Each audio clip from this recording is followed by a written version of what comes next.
7:15 in the morning, Toledo, Ohio. 1942, February. Wind cuts across the Maumee River. But inside the Willys-Overland plant on South Street, the assembly line already roars with purpose. Men in overalls move between stations with practiced efficiency, their hands building something that will change the course of history. Not luxury sedans, not family cars, not the gleaming automobiles that once rolled out of the same factory in the glory years. These men are building Jeeps, the small, ugly, incredibly tough vehicles that will carry American soldiers across North Africa, up Italian mountains, through French hedgerows, and into Germany itself. A new Jeep rolls off the line every 2 minutes. By the end of the day, 600 will be complete. By the end of the week, 3,600. By the end of the war, more than 360,000 Jeeps will bear the Willys name. More military vehicles than any other manufacturer produced. The workers believe they're building victory, and they're right. But they also believe that when peace returns, Willys-Overland will remain what it had been before the war. One of America's major automobile manufacturers, a company that once outsold Ford, a Toledo institution that employed 28,000 workers at its peak. They're wrong about that. The Jeep will save Willys during the war, but it won't save the company afterward. By 1963, Willys-Overland will be gone, absorbed by Kaiser, then by AMC, then by Chrysler. Its name surviving only on vehicles built by corporations that care nothing for Toledo. The factory that once sprawled across 85 acres will shrink, then close, then be demolished, leaving empty lots where thousands once worked. Was this inevitable? Or did Willys-Overland die because the men who ran it forgot what made it great? If you're fascinated by the untold stories of America's lost automakers and the cities they built, hit that like button and subscribe. Drop a comment telling me which forgotten car company I should investigate next. Your support keeps these deep dives coming. Let's begin. The salesman who built an empire. John North Willys never intended to manufacture automobiles. He was a car dealer, a salesman with a gift for moving product and an instinct for what customers wanted.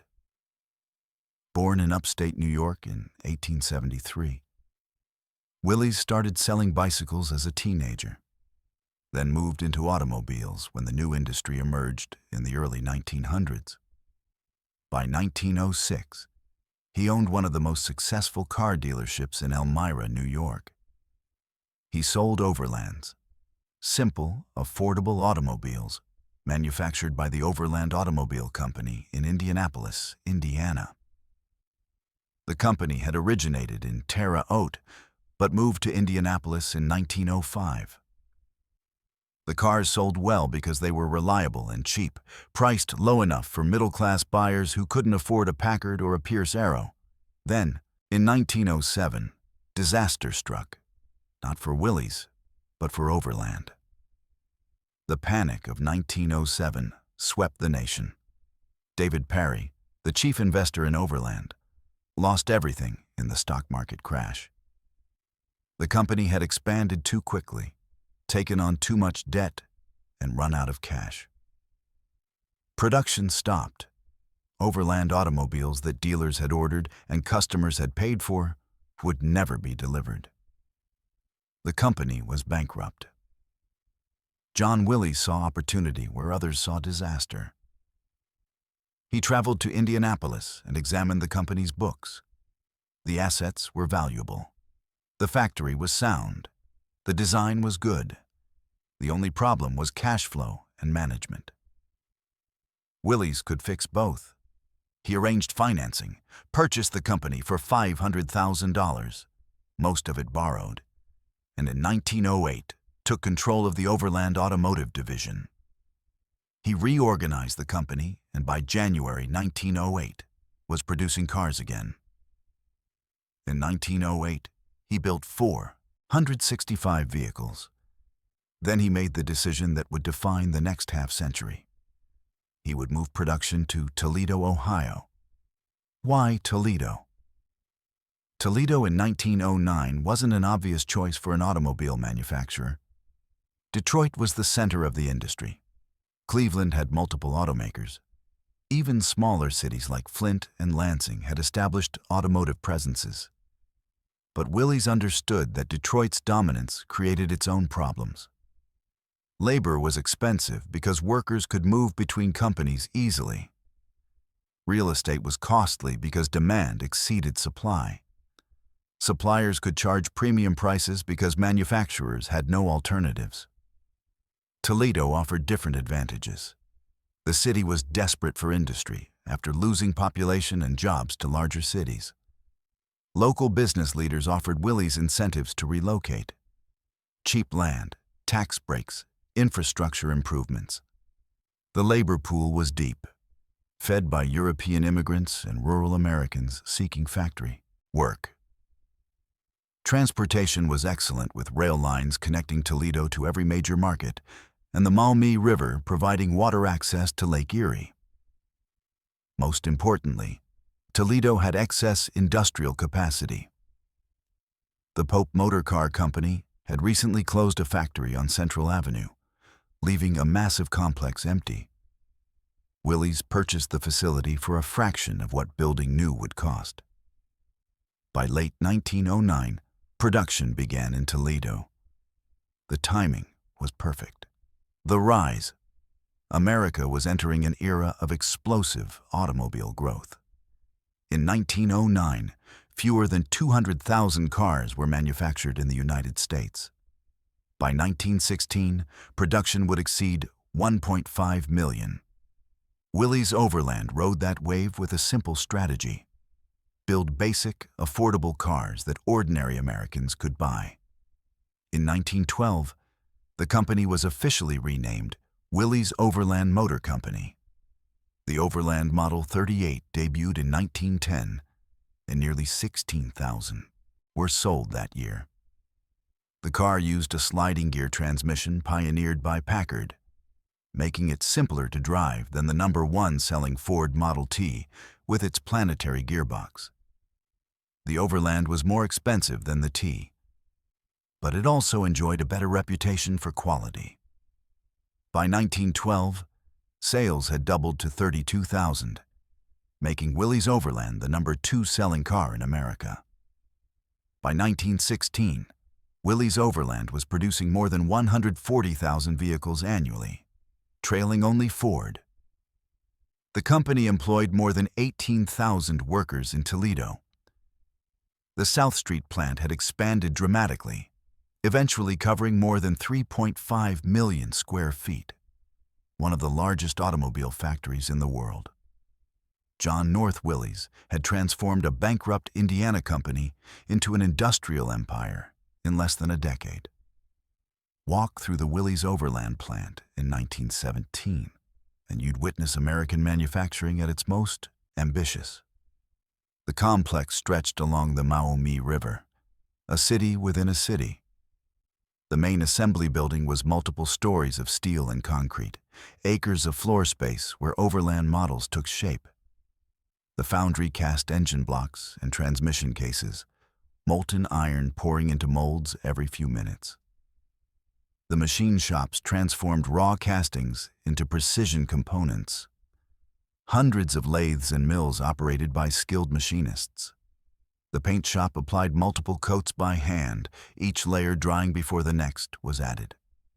The final assembly line moved continuously, each station adding components until a complete automobile emerged at the end. Around the main plant, dozens of smaller buildings housed specialized operations. The power plant generated electricity for the entire complex. The test garage put every vehicle through rigorous examination before shipment. The warehouse stored parts shipped from suppliers across the region. Everything was integrated, designed for maximum efficiency. The workers who built Willys automobiles were Toledo's working class, Polish immigrants and their children. men whose families had come to America in the 1880s and 1890s. Germans who'd arrived even earlier. Appalachian migrants seeking factory wages impossible to earn in Kentucky or West Virginia. Black workers who'd come north during the Great Migration, finding in Toledo opportunities denied them in the South. The wages were good. Willys paid competitive rates to ensure he could hire skilled workers and keep them. The work was hard, but steady. Unlike some manufacturers who laid off workers during slow periods, Willys tried to maintain employment year-round. John North Willys was a visible manager, putting in long hours and regularly seen on the factory floor. The workers respected him for that personal touch. The neighborhoods around the plant thrived. The Cushwants area south of the factory became heavily Polish. Junction Avenue filled with Hungarian families. The Auburn Street corridor housed many of Toledo's black auto workers. These communities built their lives around Willys' wages. Houses purchased on factory income, churches funded by Willys' workers, schools filled with Willys' workers' children. By 1920, Willys-Overland employed 28,000 workers and produced more than 215,000 vehicles. The company was challenging Ford for industry dominance. John North Willys had become one of America's wealthiest men. Toledo had become an automobile city, the innovation that should have saved them. In 1913, Willys made an acquisition that seemed brilliant at the time. The company acquired a license to build Charles Yale Knight's sleeve valve engine, a revolutionary design that replaced traditional poppet valves with sliding metal sleeves. The Knight engine ran quieter than conventional engines, almost silent compared to the valve clatter that characterized most automobiles of that era. It was smoother, more refined, perfect for luxury cars marketed to buyers who wanted quiet, sophisticated transportation. Willys renamed the company's premium line Willys Knight and promoted the engine technology aggressively. The marketing worked. Willys Knights developed a following among buyers who wanted something more refined than a Ford, but couldn't afford a Packard. The cars sold well through the 1920s. But the Knight engine carried a fatal flaw that wouldn't become apparent for years. The sleeve valve design was inherently more complex than poppet valves. It required tighter tolerances, more precise manufacturing, more careful assembly. Most critically, it required owners to understand that the engine needed special maintenance. The sleeves wore faster than traditional valves. The oil had to be changed more frequently and to higher standards. Owners who neglected maintenance found their Knight engines failing prematurely. By the late 1920s, Willys Knights had developed a reputation for unreliability that the company couldn't overcome. The innovation that should have differentiated Willys in the luxury market instead damaged the company's reputation. Worse, the investment in Knight engine production had diverted resources from improving the basic Overland models that were Willys' bread and butter. While Ford and Chevrolet were developing more powerful, more reliable engines, Willys was stuck supporting two completely different engine technologies. The costs were killing the company exactly when it needed every advantage it could get. The crash. The stock market crash of October 1929 devastated Willys-Overland. Sales collapsed from more than 315,000 vehicles in 1929 to barely 98,000 in 1930, then cratered to just 35,000 in 1932. The company that had once challenged Ford couldn't give cars away. John North Willys, who had borrowed heavily to finance expansion during the boom years, watched his empire crumble. The debt load was unsustainable. The company defaulted on bonds. Banks called in loans. Willys-Overland entered receivership in 1933. John Willys was forced to step aside from active management. His fortune destroyed, his reputation ruined. He would die in 1935, aged just 61, his health broken by the stress of losing everything. The factory that had employed 28,000 workers at peak now employed barely 3,000. Sections of the plant stood empty, machinery idle, the assembly lines silent. The neighborhoods around South Street collapsed as workers lost jobs and couldn't pay mortgages.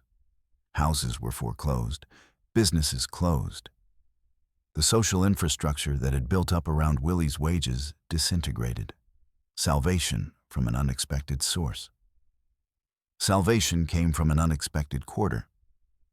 A group of investors led by Ward Canaday, a Toledo businessman who had worked in advertising for Willys since 1916 and became a full-time employee in 1917, purchased Willys-Overland out of bankruptcy in 1936. Canaday understood that the company couldn't compete with Ford and General Motors in the mainstream automobile market. It needed a niche, something that the giants couldn't or wouldn't build. The investors decided to focus on small economical vehicles. They discontinued the expensive Willys Night models entirely and concentrated on new cars, compact sedans that sold for under $500. The strategy worked well enough to keep the company alive. Production climbed back above 60,000 vehicles by 1937. Employment recovered to about 8,000 workers. Willys wasn't thriving, but it was surviving. Then came the war, the vehicle that changed everything. In July 1940, the United States Army issued a request for proposals for a light reconnaissance vehicle. The specifications were demanding: 4-wheel drive, 660-pound payload capacity, wheelbase under 75 inches, weight under 1,300 pounds, and capable of being built quickly and cheaply. 3 companies submitted prototypes: American Bantam Car Company, Ford, and Willys-Overland. The Willys prototype, designed by engineer Delmar Barney Roos, impressed the Army most. It exceeded the weight limit slightly, but its engine was more powerful and its design more robust than the competition. The Army wanted vehicles that could survive battlefield conditions, not lightweight runabouts that would break down. Willys received the contract to begin production in November 1941. The timing was extraordinary. Just weeks after Willys began manufacturing what would become the Jeep, Japan attacked Pearl Harbor. America entered the war, and suddenly the military's demand for light vehicles became limitless. The Willys plant transformed overnight. Civilian automobile production ceased entirely. The assembly lines were reconfigured for Jeep production. New equipment arrived. The workforce exploded as Willys hired thousands of additional workers to meet military demands. By 1943, Willys employed more than 15,000 workers in Toledo, operating multiple shifts around the clock. Women entered the factory in large numbers, learning to weld, to rivet, to operate machinery, to build the vehicles that would carry soldiers into combat. The Jeep proved itself immediately. In North Africa, Jeeps carried supplies across desert terrain where conventional trucks bogged down.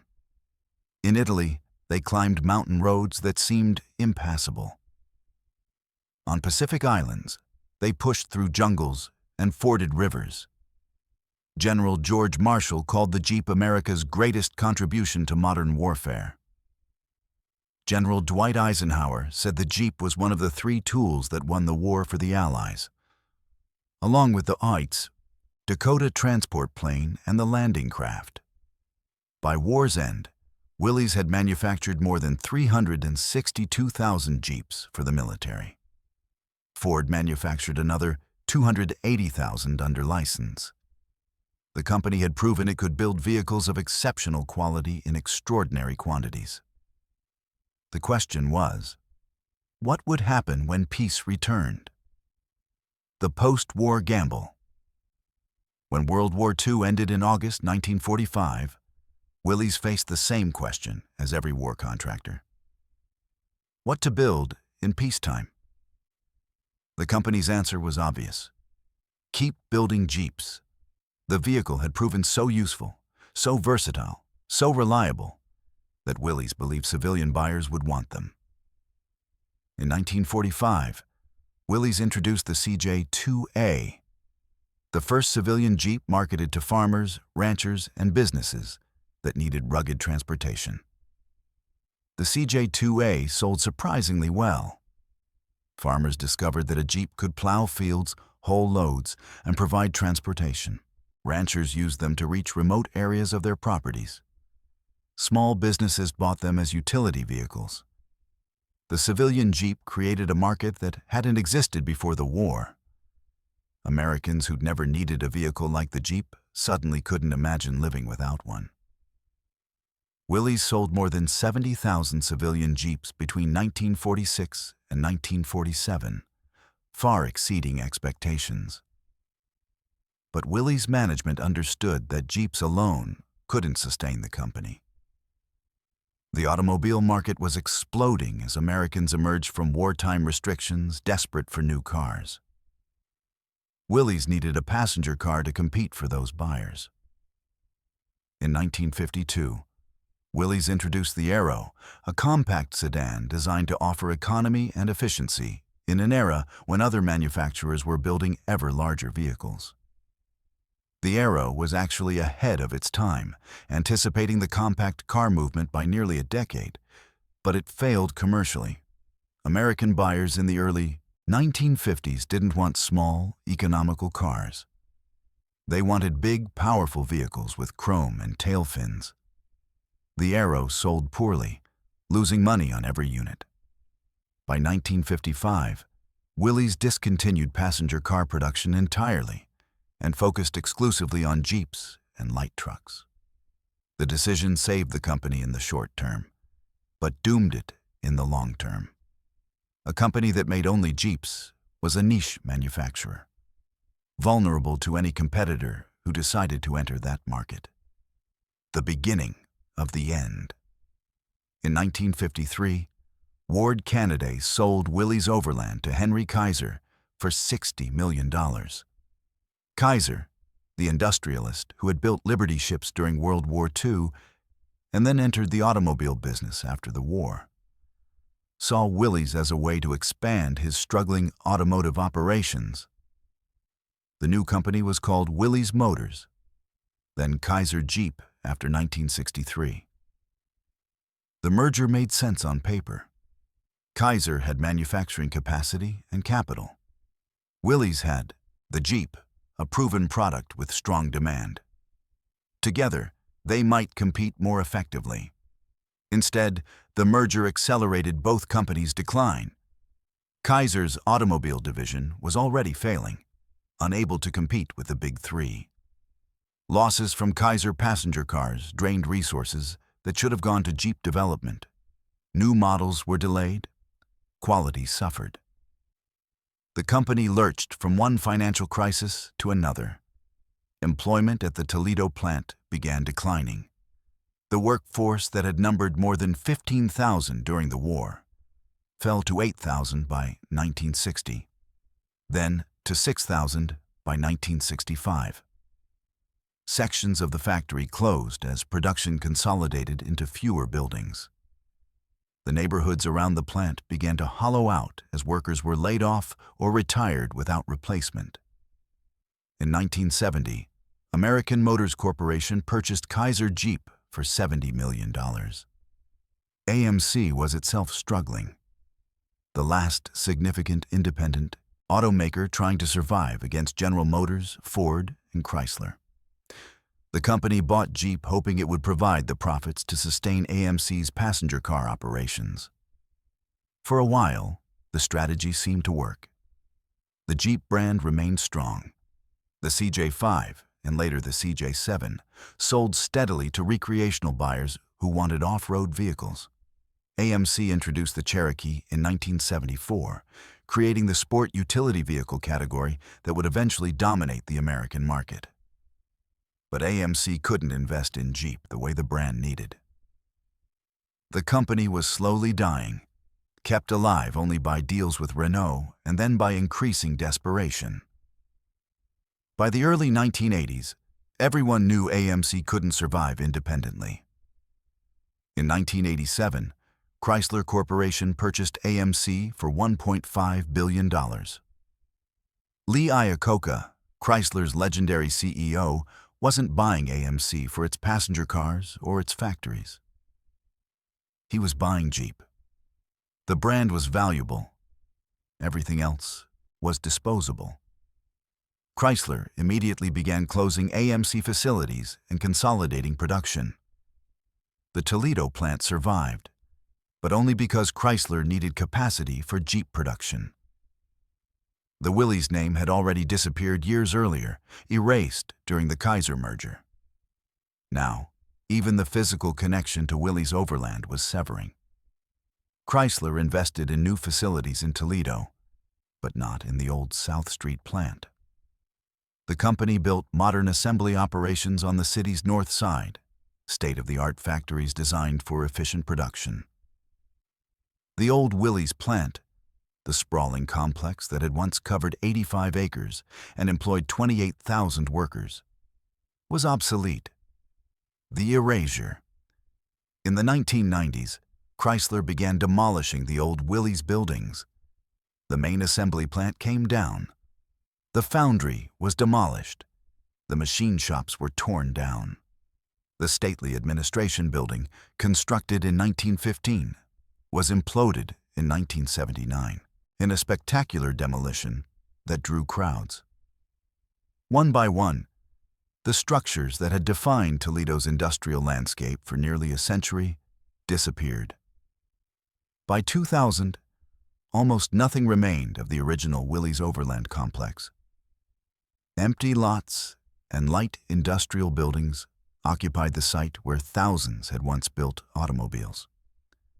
The Maumee River still flowed past, but the factory that had defined its banks was gone. One of the 3 iconic smokestacks that spelled out Overland in bricks was preserved and dedicated as a monument in August 2013, a solitary reminder of what once stood there. The workers who had built Willys automobiles and Jeeps were dead or scattered.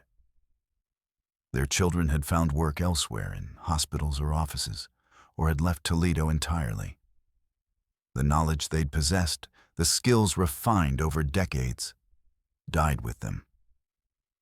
But the numbers tell us. The numbers tell part of the story. At peak employment in 1920, Willys-Overland had more than 28,000 workers in Toledo. By 1945, wartime employment reached 15,000. By 1970, under AMC, it had fallen to 6,000. When Chrysler closed the old plant in the 1990s, perhaps 1,000 workers remained in facilities that bore no resemblance to the original factory. Those weren't just jobs. They were careers that supported families, that built communities, that provided the foundation for everything else. A machinist at Willys in 1955 earned enough to buy a house, support a wife and children, own a car, take vacations, and retire with a pension. His wife didn't need to work. His children went to good schools and had opportunities he'd never had. The social infrastructure built around those wages was remarkable. The neighborhoods near the plant were working class, but stable. Crime was low, home ownership was high. Churches and schools were well maintained. People knew their neighbors. Communities functioned. The decline happened slowly, then catastrophically. As employment fell, the neighborhoods began to change. Younger families moved away. Houses aged without maintenance. Crime increased. Schools struggled with declining enrollment and eroding tax bases. By the 1980s, the areas around the old Willys plant had become some of Toledo's most troubled neighborhoods. The skills that Willys workers possessed can't be recovered.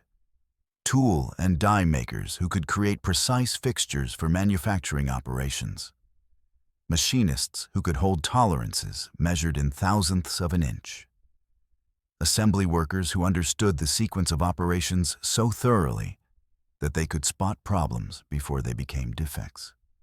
These were skills learned over years, refined through repetition, passed from experienced workers to new hires in an apprenticeship system that built expertise. When Willys closed, that knowledge scattered. Some workers found jobs at other manufacturers and carried their skills elsewhere. But most didn't. Most were too old to retrain, too rooted in Toledo to relocate. Their expertise simply died unused. Could it have been saved? The question haunts anyone who studies the company's history. Willys-Overland was once America's second-largest automaker. It created the Jeep, one of the most iconic vehicles ever built. It employed tens of thousands of workers and supported an entire city's economy. Could different decisions have preserved it? The company made obvious mistakes. The investment in Willys' night engines diverted resources from core products. The post-war era was poorly timed and marketed. Management failed to anticipate the compact car market until competitors had already established themselves. But these tactical errors don't explain the strategic failure. Willys died because it was too small to compete in an industry that was consolidating around three giants: General Motors, Ford, and Chrysler. The big three had advantages that independent manufacturers couldn't match. They could spread development costs across millions of vehicles. They could build economies of scale in purchasing and manufacturing. They could maintain dealer networks in every market. They could survive bad years by subsidizing losses with profits from successful divisions. Willys had none of these advantages. The company had to make every product successful because there was no cushion for failure. When the Aero failed, it nearly bankrupted the company. When Jeep sales softened in the late 1960s, there were no other products to generate revenue. The merger with Kaiser was an attempt to achieve scale. It failed because Kaiser was also struggling. Two weak companies combining don't create a strong company. They create a larger weak company that collapses under its own weight. AMC's purchase of Jeep was another attempt at survival through consolidation. It also failed because AMC lacked the resources to properly develop the Jeep brand while also supporting its failing passenger car operations. By the time Chrysler purchased AMC in 1987, Willys-Overland had been dead for decades. The company had died in 1953 when it sold to Kaiser. The name had died shortly after. What Chrysler bought was just the Jeep brand, valuable precisely because Jeep had transcended its creator. The vehicle that saved Willys during World War II ultimately survived, while the company that created it disappeared. What remains? Today, almost nothing remains of the original Willys-Overland complex in Toledo. The main plant was demolished in the 1990s. The foundry is gone. The machine shops were torn down decades ago. A few smaller buildings survived and were converted to other uses, but they're unrecognizable as parts of the once massive automotive complex. The site itself has been redeveloped into a mixture of light industrial facilities, warehouses, and empty lots. The Maumee River still flows, past, but the industrial landscape that once defined its banks has been erased. Someone unfamiliar with Toledo's history could drive past without realizing that one of America's great automobile manufacturers once operated there. Chrysler still builds Jeeps in Toledo, but in modern facilities on the north side of the city that have no connection to the original Willys plant. The company, now part of Stellantis, after multiple mergers, employs several thousand workers, a fraction of Willys' peak employment, and the work bears little resemblance to what happened in the old factory. Modern automotive manufacturing is heavily automated. Assembly workers guide robots and monitor systems rather than building vehicles with their hands. The neighborhoods that grew up around the Willys plant have never fully recovered. The Couchewants area and Junction Avenue corridor show signs of renewal. Community organizations work to stabilize housing and attract investment. But the prosperity of the 1920s and 1940s will never return. Toledo's population peaked at 383,000 in 1970 and has declined to about 270,000 today. The city has lost more than a quarter of its population as jobs disappeared and residents fled to suburbs or other cities. The glass capital moniker refers to Toledo's glass industry, but the city was equally defined by Willys-Overland. The Jeep Museum in downtown Toledo preserves some of that history, displaying vehicles from every era and telling the story of how Toledo built the Jeep that won World War II. But museums are for remembering, not for sustaining communities. The good jobs that supported families for generations aren't coming back. The larger story. Willys-Overland's story is ultimately about the transformation of American manufacturing. The company succeeded in an era when dozens of independent automakers competed, when regional manufacturers could thrive by serving local markets, when skilled workers and good engineering could build a business that employed thousands. That era ended in the mid-20th century as the automobile industry consolidated around three corporations that controlled nearly 90% of the market. The independents died one by one. Studebaker, Packard, Hudson, Nash, Kaiser, and Willys. All gone by the 1960s, absorbed by larger companies, or simply closed. The workers who built their products scattered to other industries or retired early, taking their skills with them. The communities that depended on their wages declined or collapsed. The physical evidence of their existence was demolished and erased. What Willys workers built during World War II, those 360,000 Jeeps that helped win the war, served with distinction and were eventually scrapped or put in museums.